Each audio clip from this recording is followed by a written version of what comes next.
Hi friends, எல்லாரும் எப்படி இருக்கீங்க? இப்போ நான் தனிக்கூட்டு பண்ணி காட்ட போகிறேன். அன்றைக்கி காய்கறிலாம் போட்டு தனிக்கூட்டு பண்ணேன். இப்போ ப்ளைனாக தனிக்கூட்டு. அதுக்கு என்னென்ன வேணும்னு நான் சொல்கிறேன். தேங்காய் எண்ணெய் வேணும் வறுத்துக்கிறதுக்கு. மீதி எல்லா பொருட்களும் எடுத்து வச்சுக்கிறேன். துவரப்பருப்பு 1½ டேபிள் ஸ்பூன், தனியா 1 டேபிள் ஸ்பூன், அரை டேபிள் ஸ்பூன் மிளகு, 10 மிளகாய், தேங்காய், பெருங்காயம். இதான் இதுக்கு தேவையான பொருட்கள். ஃபஸ்ட்டு இதெல்லாம் வறுத்துக்கணும். இதுக்கு புளி வந்து ஒரு எலுமிச்சை புளி முக்கியம். ஒரு எலுமிச்சை அளவுக்கு புளியை வந்து கரைச்சி வச்சுருக்கேன். உங்களுக்கு காட்டுறதுக்காக அந்த எலுமிச்சை இதை கரைச்சி வச்சுருக்கேன். இப்போ இது என்னென்னலாம் விட்டு வறுக்கணும்னு சொல்கிறேன். அதுக்கப்புறம் வந்து ஒரு தேங்காய் கட்டாயமாக வேணும். ஒரு மூடியில் பாதி மூடியை வறுக்கிறதுக்கு வச்சுங்க. இன்னொன்று வறுத்து போடுறதுக்கு ஒரு மூடி வறுத்து தேங்காய் வச்சுருக்கேன். இந்த பாருங்கள், இன்னொன்று வறுக்கிறதுக்காக வச்சுருக்கேன். ஒரு தேங்காய் கட்டாயமாக, தேங்காய் தான் டேஸ்ட்டு. கட்டாயமாக ஒரு தேங்காய் போடுங்க. உங்களுக்கு குவான்டிட்டி கம்மியாக வேணுன்னா கொஞ்சம் குறைச்சிங்க, உங்கள் சௌரியம். இப்போ வந்து நான் எப்படி பண்ணணும்னு சொல்கிறேன். ஒரு மெத்தடாக உங்களுக்கு சொல்கிறேன். ஒரு பேன் வச்சுக்கணும். அந்த வறுக்க வேண்டியதெல்லாம் சொல்கிறேன். ஒரு தேங்காய் எண்ணெயில் தான் பண்ணணும் டேஸ்ட்டு. தேங்காய் எண்ணெய் கட்டாயமாக மஸ்ட்டாக வாங்கி வச்சுங்க. அப்புறம் வெண்ணெய் வேணும். இதுக்கு 50 கிராம் வெண்ணெய் வேணும் கடைசியில் போடுறதுக்கு. பெருங்காயத்தை ஃபஸ்ட்டு பொரிச்சுக்கணும். பெருங்காயம் நல்லா பொரிஞ்சோடனே அதுக்கப்புறம் வந்து ஒரு பொருளாக போட்டு வறுக்கணும். துவரம்பருப்பு, கொத்தமல்லி மிளகாய் எல்லாத்தையும் போட்டு ஒன்று ஒன்றா வறுக்கணும். சிம்மில் வச்சு பொறுமையாக ஒன்று ஒன்றா போட்டு வறுங்க. கருகிடக்கூடாது. அப்புறம் கருகல் ஸ்மெல்லு அந்த தனிக்கூட்டு வரும். சுமங்கலி பிரார்த்தனைக்கு வந்து எல்லார் வீட்லேயும் பண்ணுவாங்க. சில பேருக்கு தெரியாது. நான் அதனால தான் இதை பண்ணி காட்டலான்னு சொல்லிட்டு பாருங்கள். எல்லாத்தையும் செவக்க வறுத்தாச்சு. கொத்தமல்லி கடலப்பருப்பு, மிளகாவை கடைசியில் போன எல்லாம் செவக்க வறுத்தாச்சு. இப்போ தேங்காவையும் போடுங்க. தேங்காவை போட்டு நல்லா அது செவக்க வறுக்கணும். செவந்து வரணும் அந்த தேங்காய். வந்த பிறகு அதை வந்து ஆற வச்சு அரைச்சி எடுத்துக்கணும். இதுக்கு வந்து வெல்லம் வேணும். இந்த பாருங்கள், இதை ஆற வச்சுட்டு ஆற வைக்கிறேன். இந்த விழுதை வந்து தண்ணி விட்டு அரைச்சி எடுத்துக்கணும். அதுக்கப்புறம் ஒரு பேனில் இன்னும் வறுக்க வேண்டிய பொருட்கள் என்னென்ன வேணும்னு சொல்கிறேன். திரும்பி தேங்காய் எண்ணெய் ஊற்றி கடலப்பருப்பு, உளுத்தம்பருப்பு, கருவேப்பிலை, தேங்காய் 3த்தையும் வந்து செவக்க கடுகு 3த்தையும் செவக்க வரும். கருவேப்பிலை தேவை ஆக்சுவலாக. எண்ணெய் ஊற்றியாச்சு. கடுகு போட்டு ஃபஸ்ட்டு வந்து கடலப்பருப்பு, உளுத்தம்பருப்பு போடுங்க. டக்குன்னு கடுகு வெடிச்சிடும். அதை போட்டு செவந்தோடனே கடுகையும் போட்டு கடுகு வெடித்தோடனே கருவேப்பிலையை போட்டு தேங்காவை போட்டு நல்லா இதையும் செவக்க வறுக்கணும்.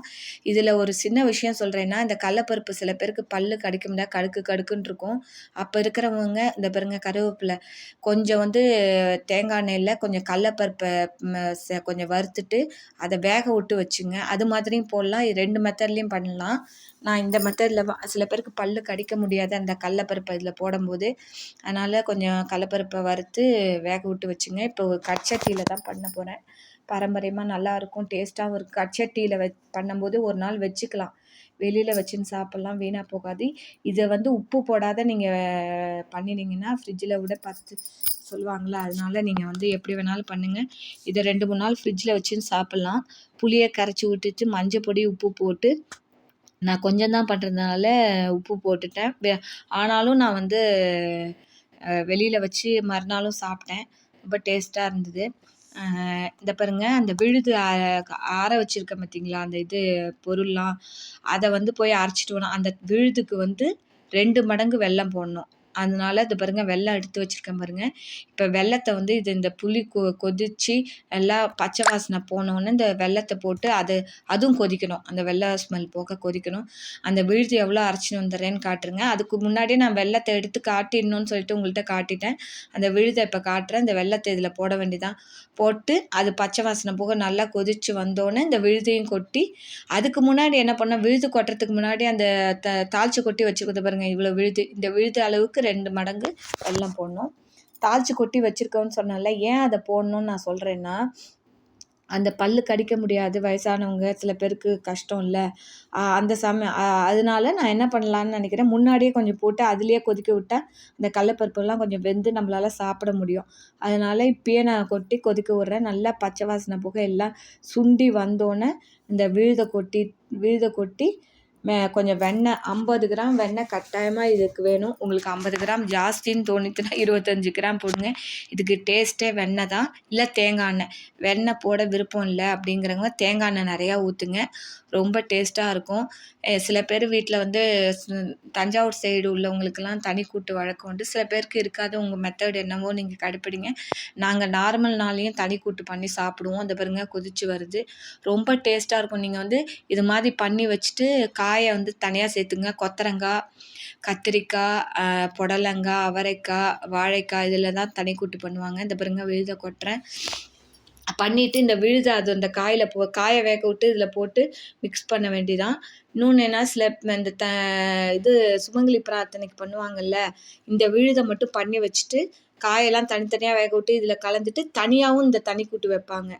அதான் ரொம்ப டேஸ்ட்டாக இருக்கும். நீங்களும் பண்ணி பாருங்கள். இதை பாருங்கள், எல்லாம் கெட்டியாக நல்லா சுண்டி வந்துடுது. வெண்ணெயை போட போகிறேன். இந்த பாருங்கள், நான் 50 கிராம் வச்சுருந்தேன், ஆனால் வந்து ரொம்ப ஜாஸ்தின்னு தோணிட்டு அதனால் என்ன பண்ணுறேன், கொஞ்சம் 25 கிராம் போட்டுட்டு கொஞ்சம் வச்சுட்டேன். நீங்களும் பண்ணி பாருங்கள். ஒரு வேளை வெண்ணெய் இல்லை, நீங்கள் பண்ண ஆசையாக இருந்ததுன்னா தேங்காய் எண்ணெய் கூட ஊற்றலாம் மேலே. வெண்ணெய் தான் டேஸ்ட்டு, கட்டாயமாக வெண்ணெய் போடணும்.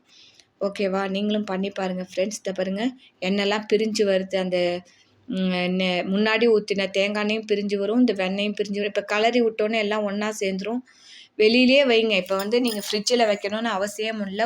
ஒரு நாள் வெளியே வச்சு அப்புறம் ஃப்ரிட்ஜில் வச்சுட்டு நீங்கள் வச்சுன்னு சாப்பிட்லாம். இது தேங்க்யூ ஃப்ரெண்ட்ஸ். பிடிச்சிருந்தா லைக் பண்ணி, ஷேர் பண்ணி, சப்ஸ்கிரைப் பண்ணுங்கள். பாருங்கள். Thank you friends. பாய்.